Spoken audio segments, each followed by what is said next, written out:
Assalamualaikum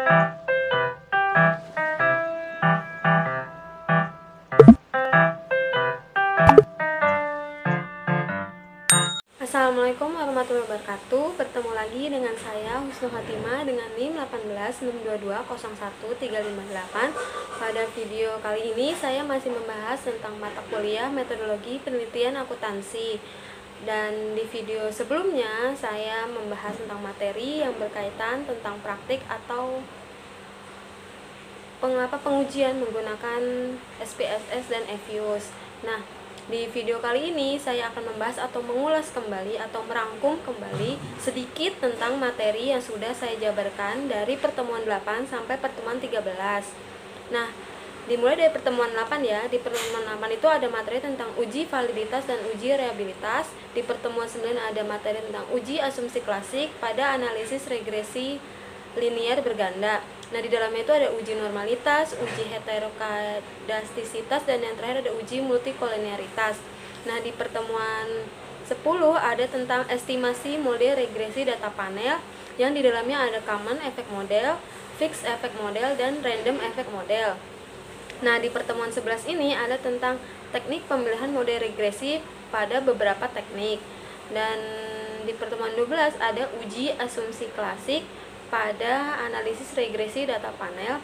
Dan yang terakhir di pertemuan 13 itu ada tentang uji kelayakan model atau uji F dan koefisien determinasi. Selanjutnya di pertemuan ke-8 ini ada pengolahan data uji validitas dan uji reliabilitas dengan menggunakan program SPSS. Nah, tujuan dari pengujian validitas dan reliabilitas ini adalah untuk meyakinkan bahwa kuesioner yang kita susun akan benar-benar baik dalam mengukur gejala dan menghasilkan data yang valid. Nah, yang pertama kita bahas itu ada uji validitas. Adalah untuk mengetahui kevalidan atau kesesuaian yang digunakan peneliti dalam mengukur data penelitian dari responden. Nah, suatu alat ukur yang valid dapat menjalankan fungsi ukurnya dengan tepat, juga memiliki kecermatan yang tinggi. Nah, dalam pengujian validitas terhadap kuesioner dibedakan menjadi dua. Yang pertama itu uji validitas faktor dan yang kedua adalah uji validitas item.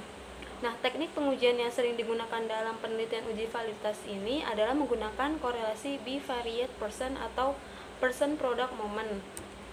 Nah, dasar pengambilan dari uji validitas ini yaitu membandingkan nilai R hitung dengan R tabel, yaitu jika nilai R hitung lebih besar dari nilai R tabel, maka data atau kuesioner yang kita buat ini valid. Sedangkan jika nilai R hitung lebih kecil dengan nilai R tabel, maka data yang kita gunakan ini tidak valid. Atau juga dengan kita lihat nilai signifikasinya, yaitu jika nilai signifikasinya kurang dari 0,05, maka data yang kita gunakan itu valid dan bisa kita lanjut untuk penelitian selanjutnya. Atau misalnya jika nilai signifikasinya lebih besar dari 0,05, maka datanya tidak valid. Selanjutnya ada uji reliabilitas. Dalam penelitian adalah sejauh mana pengukuran dari suatu tes suatu tes itu tetap konsisten setelah dilakukan berulang-ulang terhadap subjek dan dalam kondisi yang sama. Nah, tinggi rendahnya reliabilitas secara empiris ditunjukkan oleh suatu angka yang disebut nilai koefisien reliabilitas. Pengujian reliabilitas ini menggunakan rumus Alpha-Kornberg dengan instrumen penelitian ini berbentuk angket atau skala bertingkat. Nah, contoh misalnya ini dalam kuesioner ini, apakah buah melon ini manis? Nah, pasti semua responden ini jawab pasti kan manis kan ya, buah ini tuh manis. Maka dapat dikatakan atau kita simpulkan bahwa data yang kita gunakan ini atau kuesioner yang kita gunakan ini berarti konsisten dan bisa kita lanjutkan untuk penelitian selanjutnya. Nah, dasar pengambilan dari uji ini itu menurut Wiratna Sujarweni itu kuesioner dikatakan reliable jika nilai Kornberg alfanya itu lebih dari 0,6. Nah, pembahasan lebih lanjutnya atau lebih jelasnya itu bisa kalian lihat di video pertemuan 8 ya. Nah, selanjutnya di materi yang kedua itu adalah pengolahan data uji asumsi klasik pada analisis regresi linear berganda. Nah, kita itu harus tahu dulu nih apa itu analisis regresi linear berganda, yaitu bertujuan untuk mengetahui pengaruh dua atau lebih variabel independen atau variabel X terhadap variabel dependen atau variabel Y. Asumsi klasik adalah syarat-syarat yang harus dipenuhi pada model regresi linier OLS agar model tersebut menjadi valid sebagai alat penduga. Nah, di linear regresi OLS adalah sebuah model regresi linier dengan metode perhitungan kuadrat terkecil atau biasa disebut dengan istilah ordinary least square. Nah, di pembahasan yang kedua ini, di analisis regresi linear berganda itu ada 3, yaitu ada uji normalitas, yang kedua ada uji heterokedastisitas, yang ketiga ada uji multikoliniaritas. Nah, di uji normalitas ini adalah uji statistik yang dilakukan untuk mengetahui bagaimana sebaran sebuah data. Uji ini dilakukan untuk melihat distribusi data dalam model penelitian. Uji dilakukan beberapa cara, yaitu dengan menggunakan uji grafik dan uji Kolmogorov-Smirnov. Nah, di uji normalitas ini, jika nilai uji normalitas ini tidak normal, maka kita tidak bisa melanjutkan pengujian ini dan harus membuat ulang data itu. Misalnya kayak kuesioner, kita buat ulang sampai data itu benar-benar siap kita uji dan memiliki hasil uji normal, baru selanjutnya ke tahap berikutnya.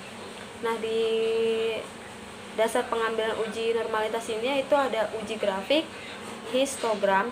Apabila grafik berdistribusi normal, maka pola distribusinya melenceng ke kanan atau biasa disebut membentuk lonceng, seperti lonceng. Terus yang kedua ada uji Kolmogorov-Smirnov, yaitu dilihat dari nilai signifikasinya. Jika nilai signifikasinya itu lebih dari 0,05, maka data berdistribusi normal. Kalau misalnya nilai signifikasinya kurang dari 0,05, maka data tidak berdistribusi normal. Nah, selanjutnya yang kedua adalah uji heterokedastisitas, adalah uji yang dilakukan untuk melihat atau ketidaksamaan varian dari residual untuk semua pengamatan pada model regresi linier. Uji ini adalah salah satu yang harus dilakukan pada regresi linier. Uji dilakukan beberapa cara, yaitu dengan menggunakan uji Gleitzer dan uji scatterplot.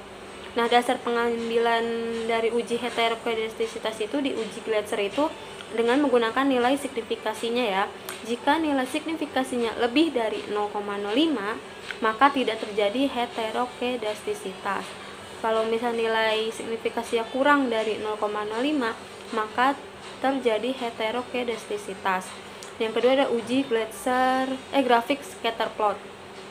Nah, menurut Imam Ghazali, tidak terjadi heterokedastisitas jika tidak ada pola yang jelas, bergelombang, melebar, kemudian menyempit pada gambar scatterplot, serta titik-titik menyebar di atas dan di bawah 0 pada sumbu Y.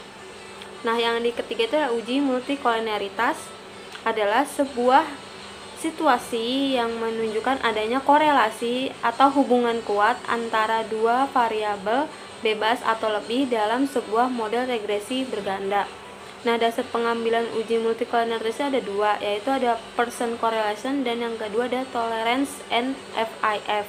Nah, di Pearson correlation ini, jika koefisien korelasi lebih dari 0,8, maka terjadi multikoliniaritas, sedangkan kalau nilai koefisien lebih kecil dari 0,8, maka tidak terjadi multikoliniaritas. Sedangkan di tolerance dan FIF, menurut Imam Ghazali tahun 2011 tidak terjadi gejala multikoliniaritas jika nilai tolerance lebih dari 0,1 dan nilai FIF kurang dari 10. Atau misal untuk lebih jelasnya bisa dilihat di video pertemuan 9 ya. Nah, yang ketiga itu ada estimasi model regresi data panel pada analisis regresi data panel dengan menggunakan aplikasi EViews. Nah, analisis regresi data panel adalah gabungan antara data runtut waktu atau time series dan data silang atau cross section. Maka dengan kata lain, data panel merupakan data dari beberapa individu sama yang diamati dalam kurun waktu tertentu. Dalam metode estimasi model regresi dengan menggunakan data panel dapat melakukan 3 pendekatan. Antaranya itu adalah common effect model, fixed effect model, dan random effect model. Pada dasarnya perbedaan yang mendasari ketiganya adalah keberadaan efek spesifik pada keberadaan efek spesifik individu dan korelasinya dengan variabel penjelas untuk diamati sangat menentukan spesifik model yang digunakan.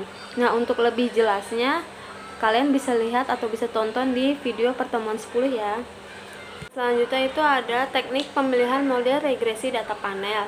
Dari ketiga model yang telah diestimasi, akan dipilih model mana yang paling tepat atau sesuai berdasarkan karakteristik data untuk menjawab tujuan penelitian. Ketiga uji tersebut adalah F-test atau Cow-test, Hausman test, dan Lagrange multiplier test. Nah, di uji Cow-test ini, uji ini dilakukan untuk membandingkan model mana yang terbaik antara common effect model dan fixed effect model. Sedangkan di Hausman test itu kita membandingkan model mana yang paling tepat antara fixed effect model dan random effect model. Nah, sedangkan di Lagrange multiplier test yaitu kita membandingkan model mana yang paling tepat antara common effect model dan random effect model. Nah, untuk pembahasan lebih lanjutnya bisa kalian lihat di video pertemuan 11 ya. Nah, selanjutnya di pertemuan 12 itu ada uji asumsi klasik pada analisis regresi data panel. Uji asumsi klasik adalah persyaratan statistik yang harus dipenuhi pada analisis regresi yang menggunakan pendekatan OLS atau Ordinary Least Square dalam teknik estimasinya. Nah, pada materi ini dilakukan pengujian dengan menggunakan uji multikolinearitas dan uji heterokedastisitas. Nah, di uji multikolinearitas ini perlu dilakukan pada analisis regresi yang menggunakan lebih dari satu variabel bebas untuk mengetahui apakah terjadi hubungan saling mempengaruhi antara variabel bebas yang diteliti, sedangkan di uji heterokedastisitas dilakukan untuk mengetahui ada atau tidaknya ketidaksamaan varian dari residual model regresi data panel. Nah, untuk lebih jelasnya kalian bisa lihat di video pertemuan 12 ya. Nah, selanjutnya di video pertemuan 13 ini ada uji kelayakan model atau uji F, koefisien determinasi, dan uji T pada analisis regresi data panel. Nah, uji kelayakan model atau biasa kita kenal atau kita sebut itu uji F digunakan untuk menjelaskan apakah sebuah variabel bebas yang dimasukkan ke dalam model secara bersama-sama mempunyai pengaruh terhadap variabel terikat atau dengan kata lain model fit atau tidak. Nah, di hipotesis dalam uji F ini adalah berdasarkan perbandingan F statistik dengan F tabel berdasarkan probabilitas. Nah, di yang kedua itu ada koefisien determinasi ini. Hasil dari koefisien determinasi menjelaskan seberapa jauh kemampuan model regresi dalam menerangkan variasi variabel bebas yang mempengaruhi variabel terikat. Nah, yang di terakhir ini uji T. Hasil uji T menjelaskan signifikasi pengaruh variabel bebas secara parsial terhadap variabel terikat. Hipotesis dalam uji T adalah berdasarkan perbandingan T statistik dengan T tabel dan berdasarkan probabilitas. Nah, pembahasannya untuk lebih jelasnya kalian bisa tonton di video pertemuan 13 ya. Nah, sekian dari rangkuman atau penjelasan singkat atau mengulas kembali tentang materi pertemuan 8 sampai pertemuan 13. Apabila ada materi yang salah, mohon dimaafkan. Assalamualaikum warahmatullahi wabarakatuh.